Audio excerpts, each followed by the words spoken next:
Esquece. Você precisa esquecer essa vingança. O quê? Acredite, neste trabalho eu conheci muitos caras que se sentem como você. Confie em mim. Aqueles que seguem o caminho da vingança nunca acabam bem. Bom, creio que todo mundo que já assistiu Naruto já deve ter sentido algo estranho em relação ao Sasuke. Sua presença no anime sempre foi algo bastante forte, e convenhamos, se existisse apenas o Naruto no anime, seria extremamente chato, com aquela voz e personalidade irritante. Muitas pessoas acham que o vazio é apenas a falta de alguma coisa, mas na verdade é claramente a presença de algo muito mais inconveniente. Então vamos rebobinar essa fita e ver como começou o vazio de Sasuke Uchiha. Parte 1. Gênesis. Sasuke Uchiha, como qualquer outra criança, sempre buscou a admiração da pessoa que ele mais admira. Essa pessoa em questão é Itachi Uchiha. A aprovação de Itachi, sem dúvidas, é a mais importante para o Sasuke, já que para ele ser respeitado pelo pai e reconhecido pela sua mãe, ele precisava ser forte como Itachi, sendo assim ficando sempre na sua sombra.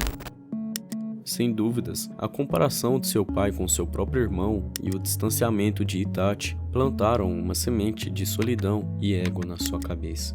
E eu falo ego porque um fato bastante curioso é que Sasuke sempre teve a necessidade de mostrar para os seus colegas que ele sempre é o melhor. A noite do massacre foi o catalisador, sem dúvidas. Uma criança de 7 anos tendo que ver a sua própria família morta pela própria pessoa que ele admirava, sem respostas e sem porquê, fez com que a mente do palhaço ficasse coringada das ideias. Então, em uma única noite, tudo foi destruído. O amor se transformou em ódio. Itachi, que era o herói, se transformou em um vilão. A vingança se tornou basicamente seu combustível, sua única razão de viver. Parte 2. A ilusão da vingança e a mentira que conforta. Depois que a gente se machuca, a primeira coisa que a gente quer é que a dor vá embora. E na falta de solução real, a gente agarra a primeira ilusão que aparece. Para Sasuke, essa ilusão foi a vingança. Ele se convenceu de que se matar o Itachi, a sua dor desapareceria. Meu nome é Sasuke Uchiha. Eu vou restabelecer o meu clã e destruir um certo alguém. E com isso, Sasuke sempre viveu fugindo. Ele trocou pessoas que o amavam de verdade por um caminho de escuridão. E a gente consegue estar dividindo esse caminho de escuridão em 3 atos. Ato 1. A rejeição do laço com Kakashi. Kakashi, seu sensei, era uma figura paterna, um mentor que o entendia, já que ele também carregava o grande vazio, uma dor profunda, por ter perdido seus entes queridos. E todo mundo sabe que ele tentou guiar o Sasuke, ensiná-lo sobre a importância da amizade e do trabalho em equipe, mas Sasuke sempre enxergou isso como uma fraqueza. E se eu matasse a pessoa mais importante pra você? A pessoa mais importante na sua vida? É uma teoria interessante. Mas acho que você está um pouco atrasado para testar isso. Todos sobre quem você está falando já estão mortos. Ato 2. A traição. A Sakura. A Sakura o amava incondicionalmente. E, particularmente, todo mundo achava isso muito chato. Porém, ela era o símbolo da inocência e do amor puro que ele perdeu na noite do massacre.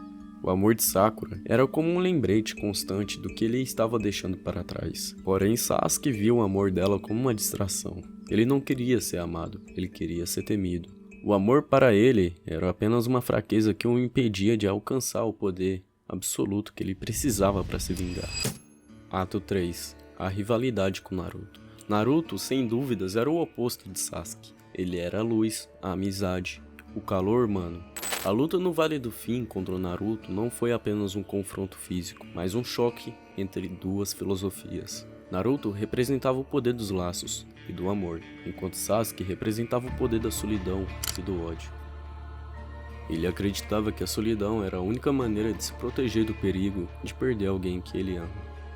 Sua vitória sobre Naruto foi simbólica. Ele acreditava que tinha provado a sua superioridade de seu caminho, mas na verdade apenas se isolou ainda mais, reforçando a mentira de que a solidão era apenas uma maneira de se proteger. A busca por poder com Orochimaru foi o último passo de Sasuke Uchiha na sua jornada cega. Ele se transformou em uma ferramenta, um instrumento de vingança, abandonando completamente a sua identidade e sua moral. Ele não viu que Orochimaru estava apenas o usando, ele só via a promessa de que teria mais poder para conseguir finalmente derrotar o Itachi. Ele estava tão obcecado pela sua vingança que se tornou basicamente um reflexo do que ele mais odiava. Capítulo 3. O vazio aumenta quando a verdade aparece. A gente sempre acha que a verdade nos liberta, mas para Sasuke, a verdade o destruiu. A vitória sobre Itachi, o ápice da sua obsessão, não trouxe a paz que ele esperava. Ele esperava sentir um alívio, um senso de propósito cumprido, mas não sentiu nada. Aquele vazio que antes era preenchido pela vingança se tornou um buraco ainda mais maior. E então veio o golpe final, a revelação de Tobi, já que Sasuke descobriu que Itachi não era um vilão na verdade. Ele era um herói que sacrificou tudo, até mesmo a sua honra e sua vida, para proteger o seu irmão e a sua vila. A verdade não o libertou, ela o aprisionou em uma dor muito mais profunda e complexa. A vida inteira de Sasuke, sua razão de ser, foi construída sobre uma mentira. A raiva que ele sentia não tinha mais um alvo. A vingança, que era o seu combustível, simplesmente evaporou. Sem dúvidas, esse é o momento mais importante da história de Sasuke, porque a dor dele se torna universal.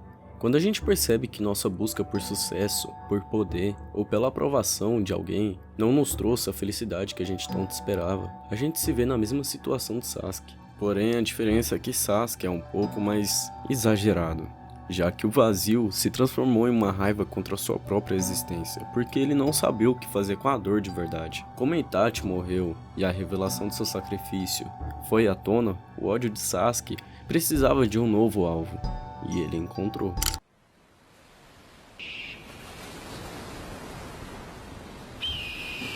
Nao Taka to aratame koudou suru. Taka no mokuteki wa tada hitotsu. Wareware wa Konoha o tsubusu. Capítulo 4. A metamorfose do ódio.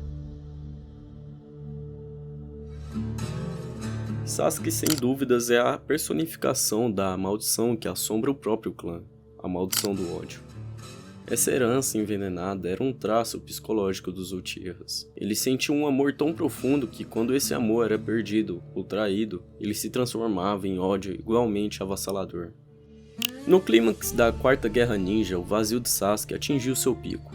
Ele não queria só vingança, ele queria o recomeço violento, onde todos os laços e sistemas do passado seriam cortados. O plano de Sasuke era matar os Kages e se tornar a figura que uniria o mundo pelo medo e o ódio. Essa escolha é o ponto mais sombrio de sua jornada. Ele não se tornou um vilão por ganância ou por poder, mas pela sua própria distorção de seu vazio. Ele acreditava que, destruindo o sistema, ele finalmente encontraria um novo propósito. Ele se via como um revolucionário, um libertador, que forçaria o mundo a aceitar sua lógica de solidão para acabar com a dor. A Batalha do Fim não foi apenas uma luta entre poderes. De um lado, Naruto, que representava o poder da amizade e do amor, e de outro, Sasuke, que defendia o poder da solidão e do ódio. Literalmente, o destino do mundo dependia de quem venceria essa batalha. E para nossa sorte, quem venceu foi o Naruto. Sasuke perdeu a batalha, mas ele saiu ganhando outra coisa também, a sua própria redenção. A derrota para Naruto foi o primeiro passo para que ele olhasse dentro de si e aceitasse a verdade. Ele percebeu que o vazio não poderia ser preenchido por ódio ou poder. A única forma de encontrar a paz era se reconciliando com as pessoas que ele havia abandonado. Hoje, Sasuke não é o herói, que busca aplausos e tudo mais, mas um protetor silencioso que age nas sombras.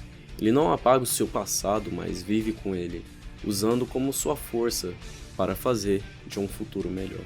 Ele é a prova viva de que a redenção não é um único evento, mas um processo contínuo de aceitação e de escolhas conscientes. Capítulo 5. O vazio de Sasuke e a jornada do perdão. A história de Sasuke nos ensina que a cura não está em apagar a dor, mas sim em abraçá-la. A cura está em reconhecer o que realmente nos preenche, propósito, laços verdadeiros, perdão e a coragem de ser quem a gente é, mas fazendo com que, sem dúvidas, o Sasuke seja o personagem mais humano da história de Naruto. E pra mim, sem dúvidas, o melhor personagem. Tem o meu like. E qual seria a sua opinião sobre a jornada de Sasuke? Você acredita que ele realmente preencheu o seu vazio? Deixa aqui nos comentários. Bom, eu vou ficando por aqui e até a próxima.